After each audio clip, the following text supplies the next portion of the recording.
Bismillahirrahmanirrahim. Assalamualaikum warahmatullahi wabarakatuh. Alhamdulillahilladzi arsala rasulahu bil huda wa dinil haq liyudhhirahu 'alad dini kullihi wa kafa billahi syahida.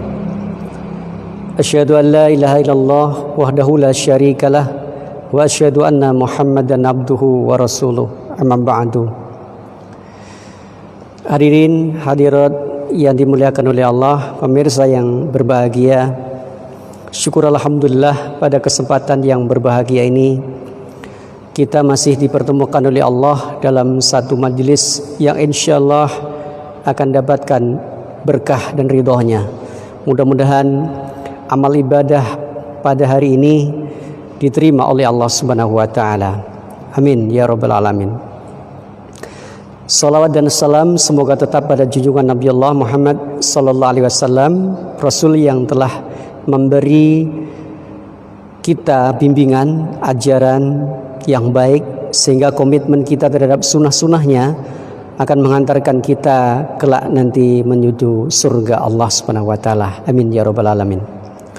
Pemirsa yang dimuliakan oleh Allah Subhanahu wa taala, kajian pada kali ini kita bersama terkait dengan akhlak.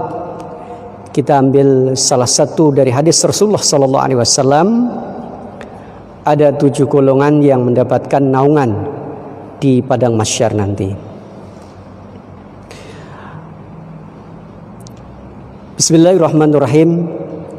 An Abi Hurairah an Nabi sallallahu alaihi wasallam qala sab'atun yudilluhumullahu fi dhillihi yawma la dhilla illa dhilluh al-imamul adilu wasyabun nasha'a fi ibadatillahi ibadati rabbih wa rajulun qalbuhu mu'alliqun fil masajid wa rajulani tahaba fillahi ijtama'a alaihi wa tafarraqa alaihi wa rajulun talabathu imra'atu dzata mansibin wa jamilin faqala inni akhafullah wa rajulun tasaddaqa akhfa hatta la ta'lam simaluhu ma tunfiku yaminuhu wa rajulun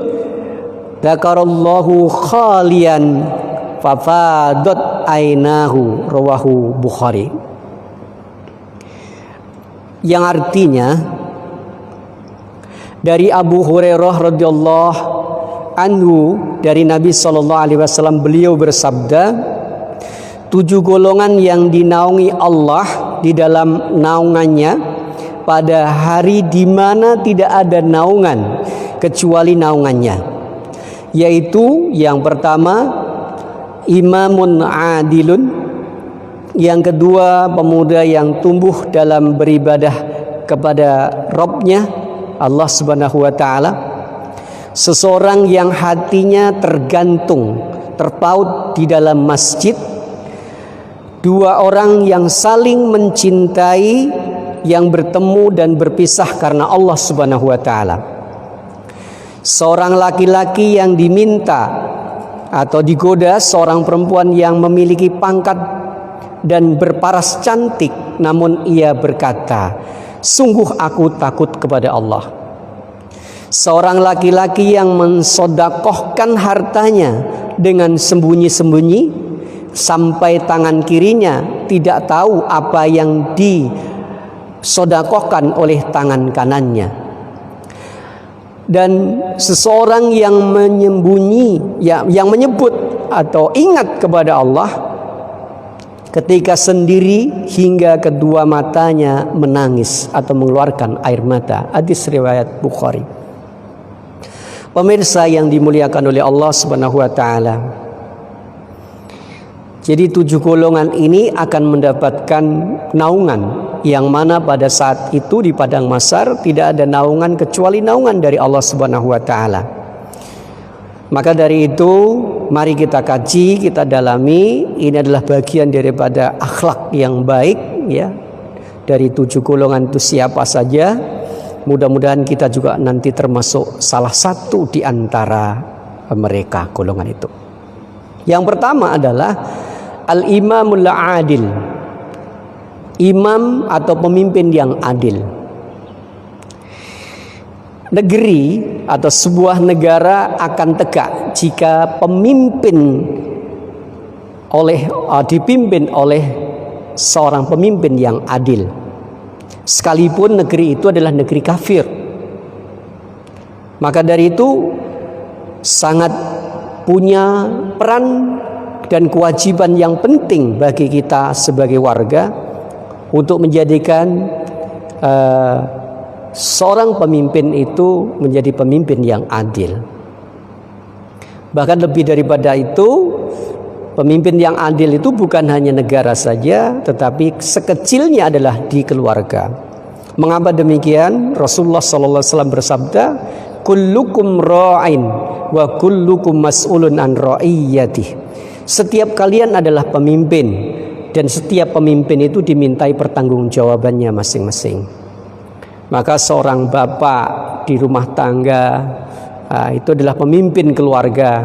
Ibu memimpin anak-anak dan harta suaminya, ya, dari keluarga hingga sampai pemimpin baik itu kelompok ataupun lembaga, termasuk juga desa hingga sampai negara. Jadi tidak ada keadilan kecuali dengan aturan Allah Subhanahu wa taala. Artinya adalah ketika seorang pemimpin itu tahu aturan Allah Subhanahu wa taala, yakin, karena dia seorang pemimpin tadi takut kepada Allah Subhanahu wa taala, sehingga saat dia memimpin itu akan menjadi adil. Maka disinilah peran pentingnya sebuah kepemimpinan bagi kita semuanya. Di sini adalah akhlak yang kita ambil adalah akhlak yang adil. Seorang ketika sudah memiliki akhlak, sudah menyatu dirinya, keyakinannya kepada Allah Subhanahu wa taala, dan dia sudah bisa melaksanakan syariatullah, insyaallah menjadi apapun dia akan takut karena Allah Subhanahu wa taala. Ya, karena takut kepada Allah Subhanahu wa taala. Karena adil itu dekat dengan takwa, begitu.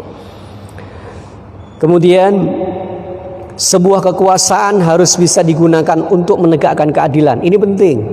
Jadi apapun posisi kita, dimanapun kita berada, posisi apapun kita, maka kita harus bisa menggunakan amanah tersebut menjadi yang baik, ya, yang adil, begitu. Kita harus tegakkan keadilan itu. Nah, inilah. Maka penting bagi kita semuanya untuk menjadikan adil adalah merupakan bagian daripada sifat seorang pemimpin. Pemimpin yang tidak adil atau dia berbuat curang, meskipun dia adalah hanya sejengkal ataupun mungkin yang dia lakukan, itu nanti akan dapatkan hisab dari Allah Subhanahu wa taala. Jadi ketika kita memimpin suatu keluarga, ketika kita memimpin suatu negara atau kelompok dan sebagainya, ini adalah ada pertanggungjawaban di hadapan Allah Subhanahu wa taala. Maka kita harus hati-hati ketika saat dapat amanah kepemimpinan. Ya, begitu insyaallah. Maka dari itu mari kita upayakan, kita jadikan setiap diri pribadi kita masing-masing untuk menjadi seorang yang adil, begitu. Bahkan pertanggungjawaban kita ini adalah di mana saja kita berada. Kita selaku seorang muslim harus memiliki pertanggungjawaban di hadapan Allah Subhanahu wa taala. Sayyid Qutb mengatakan, fi ayyi ardin tata fa anta mas'ulun an islamiha. Di bumi mana saja kamu injak berada, maka kamu bertanggung jawab atas keislaman kamu. Artinya adalah secara pribadi kita memimpin diri kita sendiri, ya, kita pimpin diri kita sendiri, memiliki tanggung jawab besar di hadapan Allah Subhanahu wa taala. Mengapa demikian? Inilah pertanggungjawaban, begitu loh. Apalagi sampai mendapatkan amanah yang lainnya.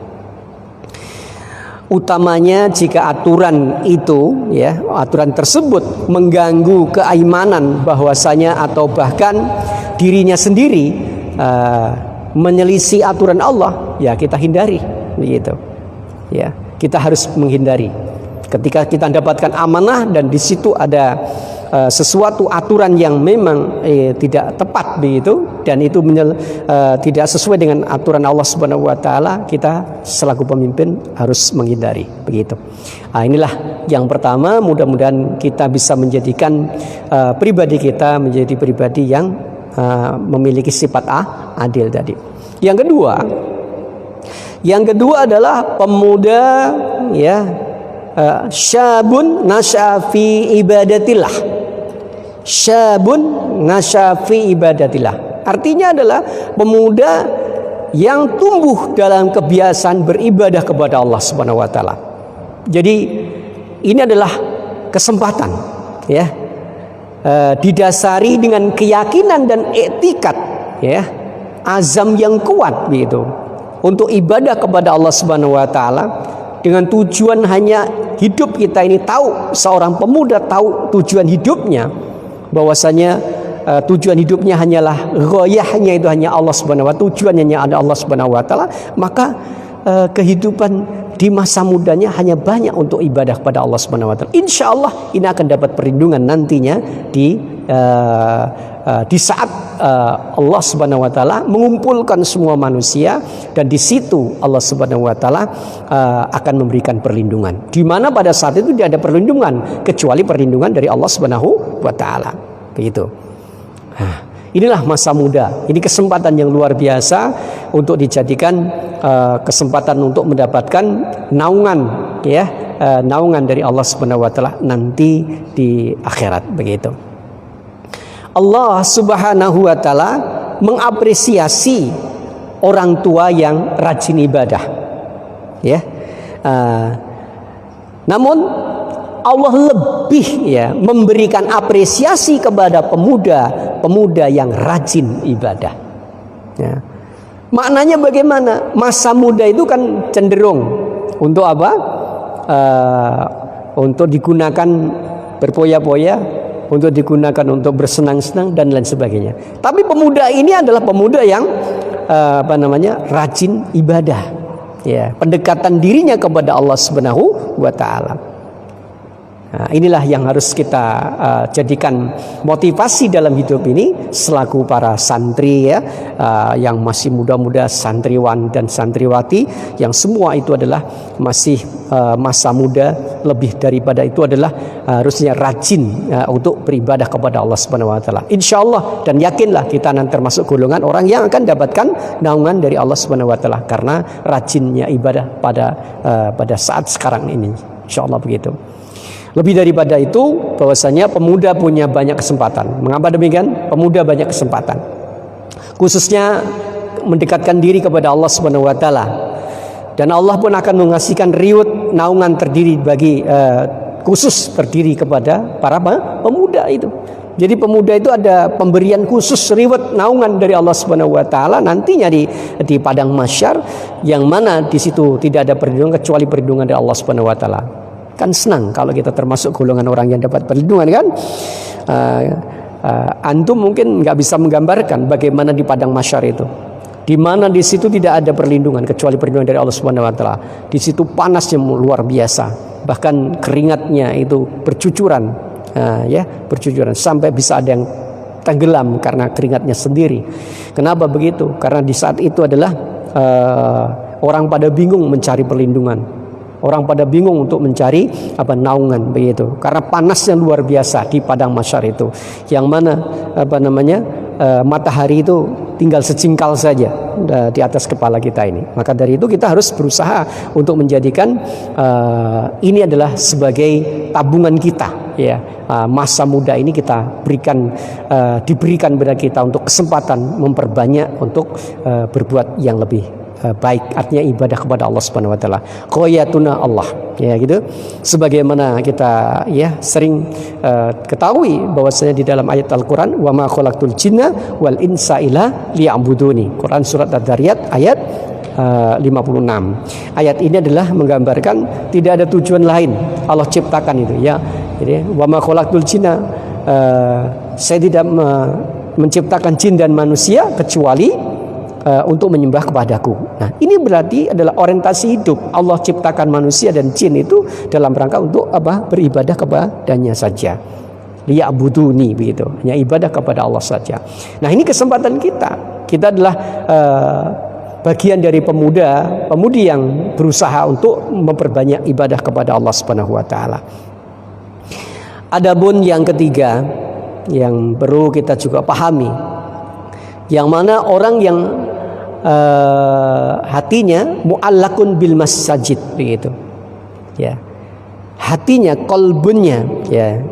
Rajulun qalbuhu mu'allakun bil masjid, bil masajid, ya.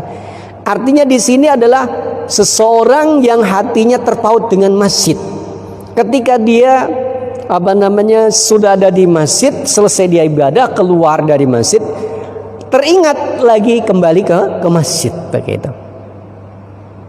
Ini adalah kesempatan kita semua, bagian hamba Allah yang hatinya senantiasa terpaut dengan masjid. Subhanallah. Inilah luar biasa ini, ya. Jadikanlah masjid sebagai kebiasaan kita untuk mendapatkan tempat yang terbaik, ya, untuk ibadah menyembah kepada Allah Subhanahu wa taala. Jadi kerinduan kita dengan masjid daripada harus lebih, kerinduan kita ke masjid ini harus lebih dibandingkan kerinduan kita ke mall. Ini anak-anak muda ini kalau seandainya semua pada rindu masjid, gitu. Seseorang pada rindu masjid jangan sampai sepi, ya. Jangan sampai sepi. Masjid harus terus dipenuhi orang-orang yang hamba-hamba Allah yang penuh keikhlasan untuk beribadah kepadanya. Subhanallah, luar biasa. Jadi kita sedih, ya. Kita pun akan sedih, ya, jika ada orang yang tidak merindukan masjid, itu sedih. Tidak ingat masjid juga sedih, begitu, ya. Ya, ini. Jadi rindu kita ke masjid karena bukan jaraknya jauh, ya, bukan karena jarak, ya, bukan karena jarak. Jadi kita menuju masjid itu adalah berusaha sekuat dan sekuat tenaga dengan niat dan tekad azam yang kuat. Ini menghambat demikian. Ternyata perjalanan yang jauh itu bukan karena mana-mana, ya. Banyak orang ke Amerika udah biasa, banyak orang ke ibu kota udah biasa. Namun 10 meter, bahkan mungkin hanya 5 meter dari rumahnya, masjidnya jarang dikunjungi. Naudzubillah min dzalik. Selaku seorang Islam tentunya dia harus berusaha, ya, berusaha untuk menjadikan masjid itu adalah bagian daripada keterpautan, keterikatan hati kita ini. Kalau hati kita mu'allakun bil masjid, jadi ketika saat mendengarkan suara azan langsung, ya, perintah Allah ini dia tunaikan, begitu, diutamakan, jadi prioritas utama. Kalau juga tahu orang ini bahwasannya orang yang hatinya terpaut dengan masjid dapat perlindungan dari Allah Subhanahu wa taala nantinya, maka kita pun juga begitu. Kita upayakan dan kita usahakan menjadikan kebiasaan kita, bahkan menjadi akhlakul karimah kita untuk senantiasa ingat dengan masjid. Bahagialah dan tenanglah ketika saat kita ada di dalam masjid itu, insya Allah gitu. Kenapa demikian?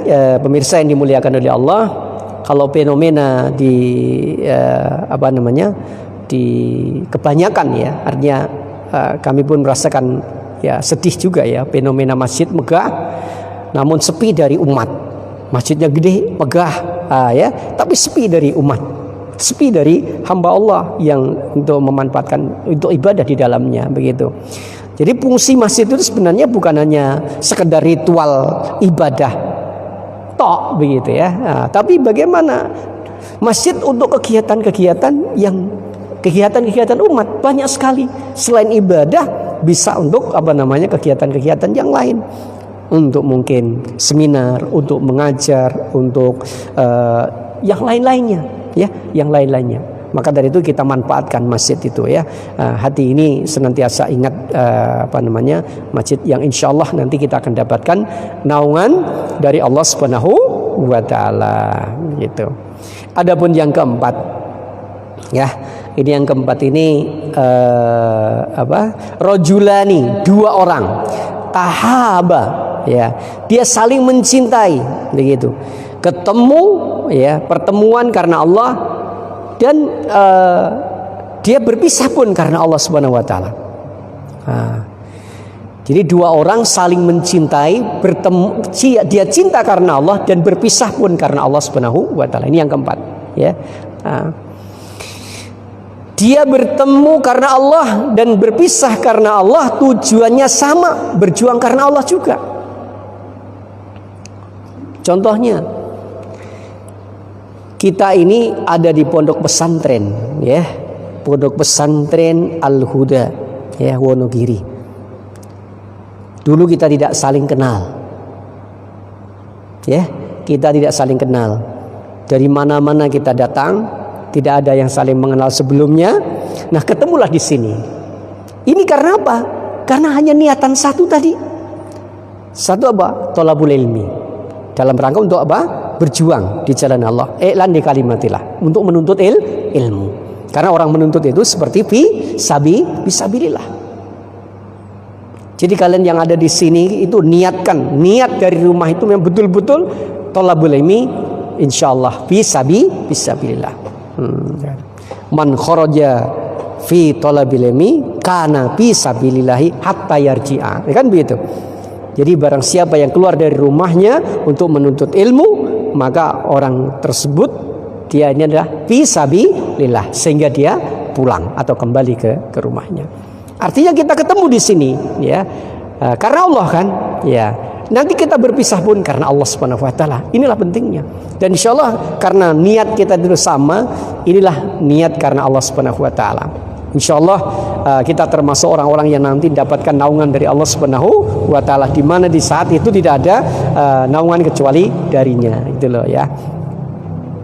Jadi santri bertemu di pondok pesantren Al-Huda ini adalah karena rahmat Allah Subhanahu wa taala. Karena Allah yang menggiringnya, karena Allah. Jadi bukan karena orang tua dan karena diri kalian sendiri keinginan. Ini adalah karena rahmat Allah Subhanahu wa taala. Karena Allah yang menggerakkan hati kita sehingga hati kita bisa tertuju pada suatu tempat di pondok pesantren Al-Huda ini. Insyaallah inilah tempat yang betul-betul Allah ridhoi. Mudah-mudahan kita mendapatkan ilmu dan diridhoi oleh Allah Subhanahu wa taala. Sehingga ilmu yang kita dapatkan adalah ilmu yang bermanfaat. Nah, disinilah kita berdua ketemu, ya. Pertemuan antara satu dengan yang lainnya, tidak saling kenal tadi. Akhirnya apa? Ikatan kita ini ikatan ukhuwah Islamiyah. Tali agama, tali ad-din al-Islami. Maka dinamakan apa? Ukhuwah Islamiyah. Ya ini. Jadi ini adalah merupakan gambaran yang mana kita ini sama-sama ingin menegakkan kalimatullah, i'lan di kalimatillah, insyaallah begitu. Ya inilah. Selain itu juga kita pahami bahwa jalinan yang ada di antara kita ini adalah jalinan ta'libul qulub, penyatuan hati, yang mana kita ini setiap hari diperkuat dengan doa-doa kita.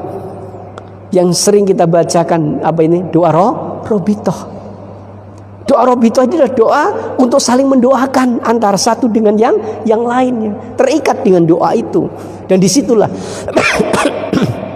baik saudara kita, teman kita yang ada di rumah atau teman kita yang ada di sini, kita saling mendoakan, ya, saling memanjatkan kepada Allah Subhanahu wa taala, memohon kepada Allah Subhanahu wa taala keselamatan, ya, mendoakan saudara kita. Kadang kita sebut nama-nama saudara-saudara kita, teman-teman kita, saudara-saudara kita yang kita cintai, kan begitu. Nah, kita semua ada di sini. Bahkan salah satu sahsiatul muslim, karakteristik seorang muslim itu yang sebagaimana kita juga diajarkan di sini sebagai kepribadian seorang santri, ada 10 kepribadian seorang santri. Apa itu? 10 muwasabat, ya. Di antaranya adalah salimul akidah, ya kan begitu. Salimul akidah, sahihul ibadah, matinul qulub, ya gitu, ya. Qadirun ala kasbi, begitu. Salah satunya juga di sana ada kalimat yang menyebutkan ukhuwah Islamiyah.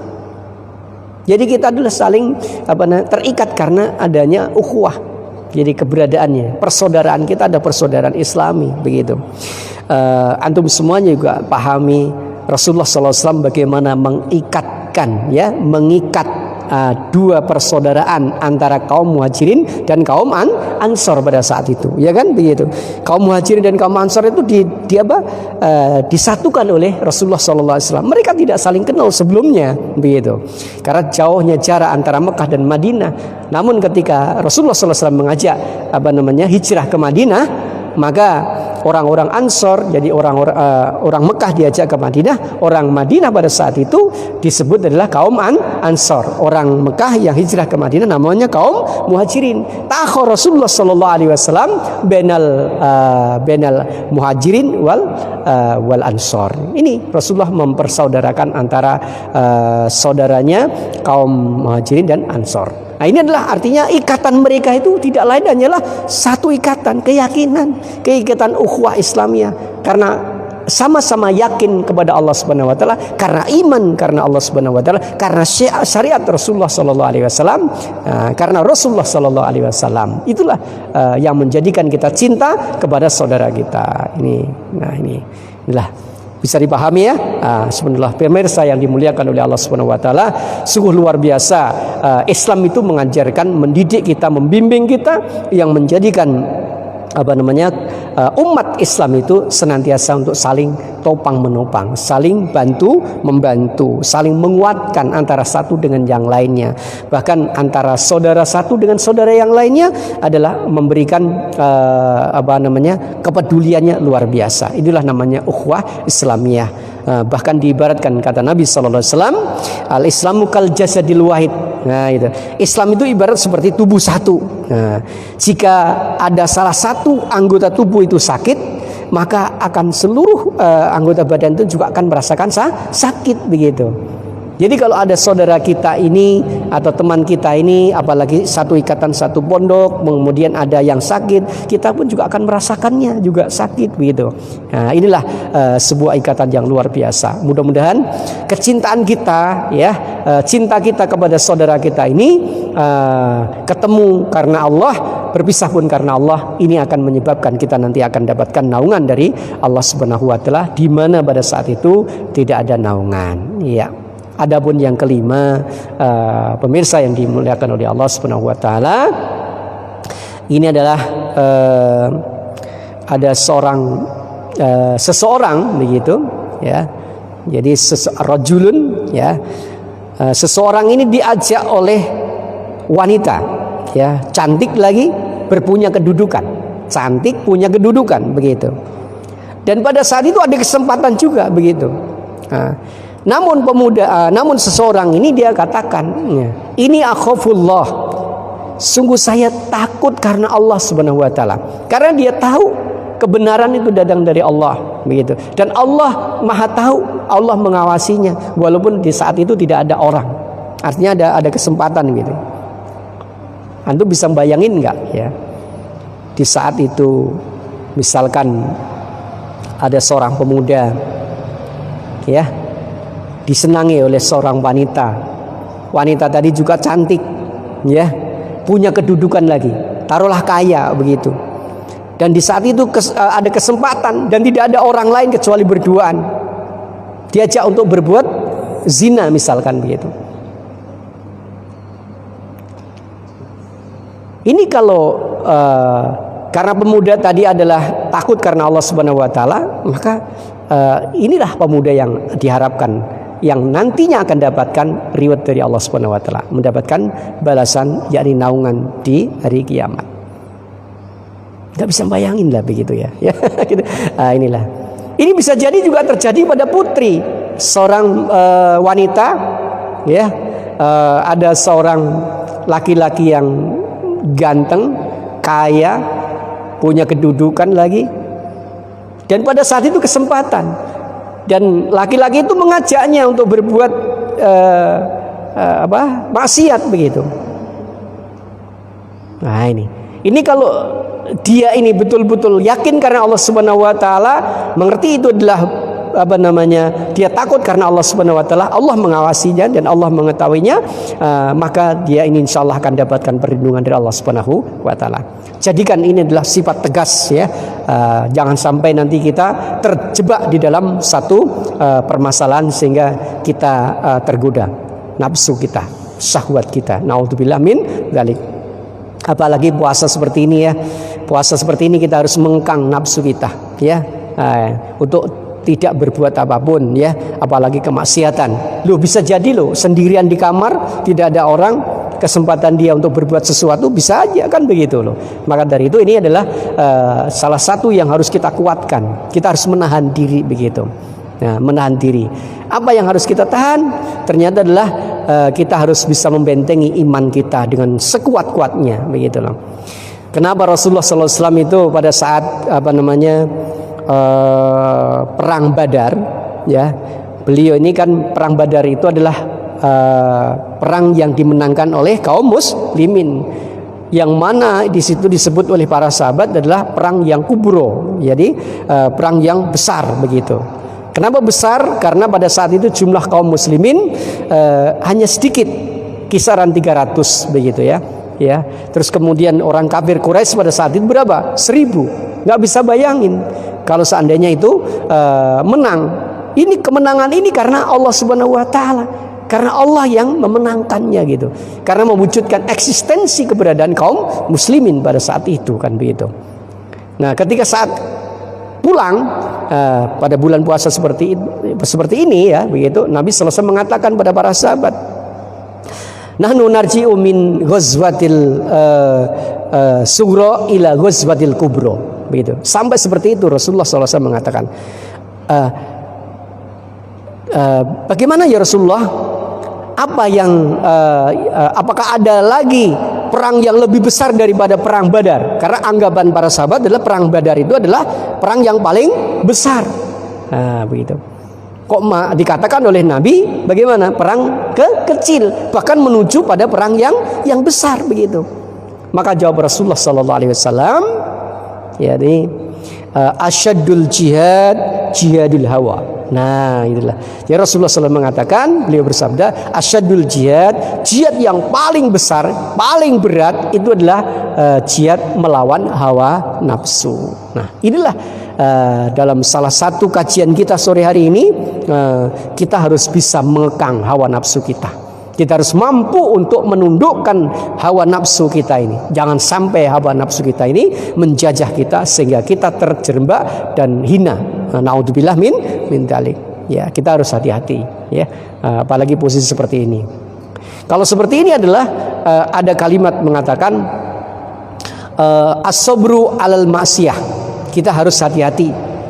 Dengan adanya apa? Kita harus memiliki sabaran, keikhlasan, as-sabru 'alal ma'siyah. Artinya adalah kita harus sabar untuk menghadapi kemaksiatan. Sabar menghadapi kemaksiatan maksudnya bagaimana? Sabar tidak terjerumus begitu loh. Sabar tidak ikut begitu. Sabar tidak melaksanakan mengikuti hawa nafsu. Jadi kita sabar untuk menahan diri, ikhlas karena Allah Subhanahu wa taala, kita tahan walaupun hawa nafsu kita menggebu-gebu, tapi kita bisa menahan diri. Nah, inilah harusnya kita harus memiliki kesabaran dan keikhlasan. Insyaallah Allah Subhanahu wa taala akan melindungi kita. Allahumma amin. Subhanallah, luar biasa. Inilah gambarannya pemirsa yang dimuliakan oleh Allah Subhanahu wa taala. Kita harus memahami bahwasanya Allah itu senantiasa akan mengawasi hambanya ya. Allah akan mengawasi hambanya terus, dan kita yakin bahwasanya Allah itu senantiasa mengawasi kita. Jadi muraqabatullah ya. Nah, di sini harus kita yakini bahwasanya Allah melihat apa yang kita lakukan begitu. Sekecil apapun yang kita lakukan, Allah tahu begitu. Allah Maha tahu begitu. Hadirin hadirat pemirsa yang dimuliakan oleh Allah Subhanahu wa taala. Adapun yang keenam ya, bersedekah tetapi dengan cara sembunyi-sembunyi ya gitu ya. Dia bersedekah sampai tangan kanannya mensedekahkan sesuatu, tangan kirinya nggak tahu. Begitu pula sebaliknya kan begitu. Artinya dia ini bersedekah itu bukan cari wah. Ya. Dia betul-betul ikhlas karena Allah Subhanahu wa taala. Yang dia berikan, ya, yang dia dermakan, yang dia sedekahkan, yang dia infakkan itu karena hanya Allah Subhanahu wa taala, dan tidak ada harapan kembalinya sesuatu yang diinfakkan itu, yang disedekahkan itu. Seperti itulah. Jadi maknanya ketika orang bersedekah ini dia betul-betul karena ikhlas karena Allah Subhanahu wa taala, dan tidak ada harapan, harapannya hanya ridha Allah Subhanahu wa taala. Makanya diibaratkan ketika tangan, ya, di tangan kanannya mensedekahkan, tangan kirinya nggak perlu tahu atau tidak tahu apa yang dilakukan tangan kiri, tangan kanan pun juga tidak tahu, sampai seperti itu ibaratnya, ya, begitu loh. Maka kita kalau mendermakan sesuatu udah yakinlah Allah maha tahu, Allah mengetahui apa yang dilakukan oleh hambanya. Subhanallah, luar biasa ini. Mengapa demikian? Ingat bahwasanya sedekah dengan ikhlas itu adalah lebih baik. Selain itu adalah orang bersedekah itu bukan karena hanya ikhlas juga, ya juga banyak juga dipersilakan, ya kan begitu ya. Jadi yang dia sedekahkan ikhlas dan juga banyak juga ikhlas begitu ya, bukan karena ya sa ikhlasi gitu. Nah artinya apa? Seadanya. Kalau bisa maksimal orang melakukan sesuatu itu, ya, gitu. Usahakan sungguh-sungguh dengan maksimal, ya. Dia berikan itu maksimal, sehingga hal ini akan memberikan kontribusi manfaat juga orang banyak, gitu loh. Nah, insyaallah. Nah ini. Terus kita harus berusaha menghindari wah. Jadi kalau kita bersedekah itu menghindari wah, menghindari pujian, menghindari pamer, ya, ingin dilihat orang dan sebagainya. Apa yang dilakukan itu supaya tidak terjadi sampai seperti itu, ya. Wah, hebat, wah, dan sebagainya. Jangan sampai terjadi, ya. Jangan sampai terjadi pada kita semuanya. Kita niatkan karena Allah Subhanahu wa taala. Mengapa demikian? Pemirsa yang dimuliakan oleh Allah, hadirin hadirat, santriwati dan santriwan dan santriwati yang dimuliakan oleh Allah, sedekah dapat sebagai tameng tolak bala. Betul loh. Jadi ternyata sedekah itu bisa bisa menghindarkan kita ini dari apa? Bala yang akan terjadi pada kita, begitu ya.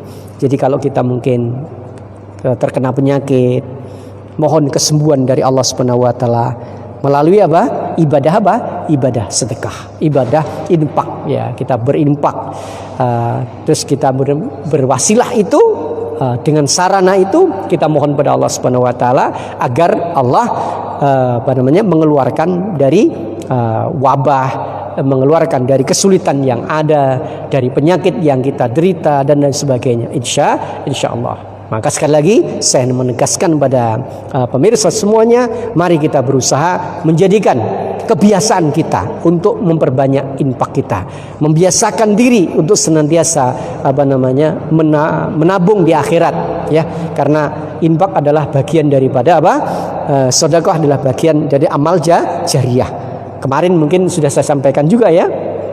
Salah satu tinggalan, ya, atau amal manusia yang ketika saat itu sudah meninggal dunia, ketika sudah kita tidak ada lagi di dunia ini, maka hanya 3 perkara. Salah satunya apa? Yakni sedekah jariyah. Idza mata ibnu adama in qata amalu illa min salasin, sedaqatin jariyatin aw ilmin yuntafa'u bihi aw waladin sholihin yad'ulah. Jadi jika anak Adam, ya, jika manusia sudah meninggal dunia, terputuslah semua amalnya kecuali 3 perkara yang masih tetap memberikan kontribusi kepada pemiliknya. Apa itu? Yang pertama adalah sedekah jariyah, ya kan begitu. Nah, inilah kesempatan. Ini didorong dengan hadis yang ini adalah merupakan gambaran motivasi buat kita semuanya untuk gemar sedekah, gitu. Untuk gemar jariyah, untuk menyampaikan infak kita, ya, memperbanyak, ya, sedekah kita. Insyaallah ini akan mendapatkan nantinya naungan di akhirat. Allahumma amin. Nah, inilah bagian daripada itu, tolak bala dan sebagainya. Adapun yang terakhir, yakni yang ketujuh, ini adalah orang yang rojulun, ya gitu.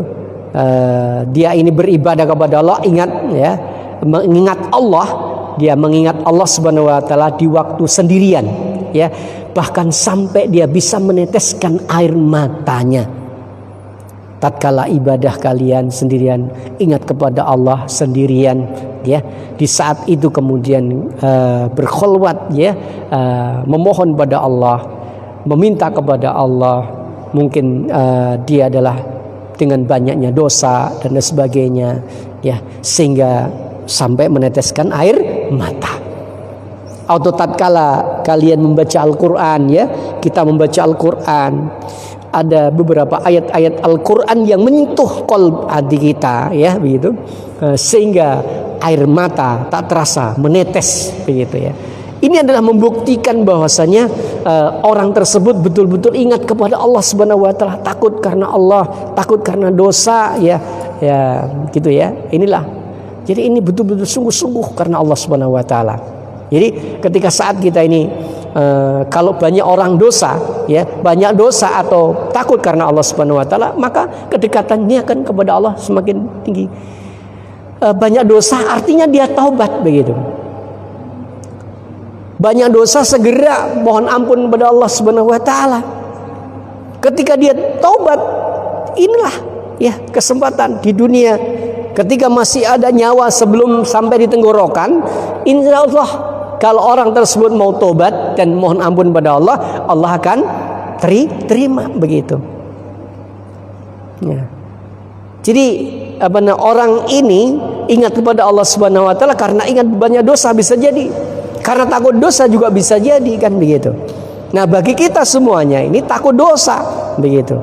Ya, takut dosa sebagai seorang santri, takut dosa. Jangan sampai kita ini terjebak ya dalam dosa, atau jangan sampai kita terjerumus di dalam kubangan yang hina dan dosa. Naudzubillah min dzalika. Itu. Nah, mudah-mudahan kita ini termasuk orang-orang yang akan mendapatkan ini, ya, kita akan mendapatkan dan diterima tobat kita, begitu. Apalagi saat kita sedang interaksi sama Allah, ya, berhubungan langsung pada Allah melalui ibadah mahdoh, ya. Ibadah mahdoh itu apa? Ibadah salat lima waktu, yang mana ini tidak bisa ditinggalkan dan juga tidak bisa kita wakilkan, kan begitu. Ya, ini adalah harus dilakukan secara mandiri, sendiri-sendiri, individu. Ini namanya ibadah mahdoh, dan ini kewajiban bagi setiap muslim dan muslimah. Karena dia interaksi langsung pada Allah Subhanahu wa taala.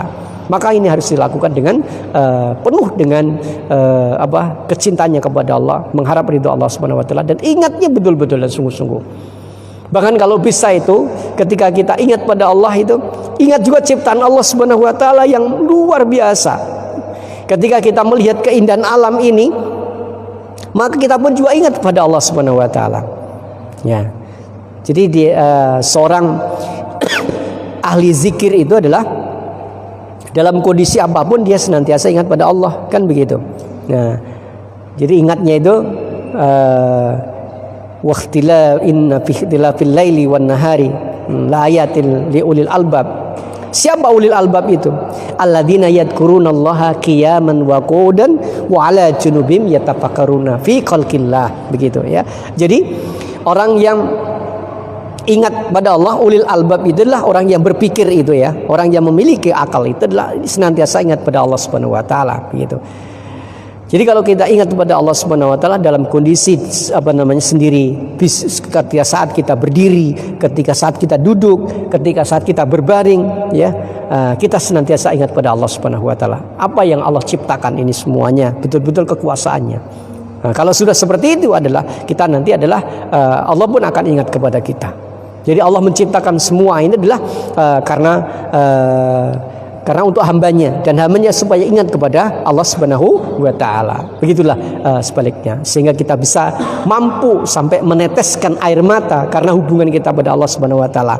Karena takutnya kita pada Allah, takut dosa, takut azab Allah Subhanahu wa taala, ya kan? Bisa antum lihat di dalam Quran surat Al-Anfal itu, ya, begitu. Kenapa dia alladzina yadhkurunallaha idza dzukirallah, nah gitu. Jika disebut asma Allah, wajilat qulubuhum, dia bergetarlah hatinya. Di sini kenapa sampai bergetar hatinya ketika disebut asma Allah? Karena ingat Allah, takut karena dosa, takut karena azab Allah yang amat sangat pedih itu. Nah, di sini pemirsa yang dimuliakan oleh Allah Subhanahu wa taala, santriwan dan santriwati yang dimuliakan oleh Allah, mari kita jadikan kehidupan kita setiap hari untuk senantiasa ingat kepada Allah Subhanahu wa taala. Mudah-mudahan kita termasuk salah satu orang, ya, salah satu golongan, ya, hamba Allah yang akan mendapatkan perlindungan Allah pada saat tiada perlindungan pada saat itu kecuali perlindungan dari Allah Subhanahu wa taala. Mudah-mudahan kita mendapatkan ijabah lebih pada bulan Ramadan. Kita banyak berdoa, semoga Allah mengabulkan doa-doa kita, ya kan begitu. Kita mohon kepada Allah semoga diampuni dosa-dosa kita dan kita dimasukkan jannahnya, surganya. Allahumma amin. Baiklah, mungkin kajian sore hari ini sampai di sini yang bisa kami sampaikan. Mohon maaf bila kurang dan lebihnya. Akhirul kata, billahi taufiq wal hidayah wa ridha wal inayah. Wassalamualaikum warahmatullahi wabarakatuh.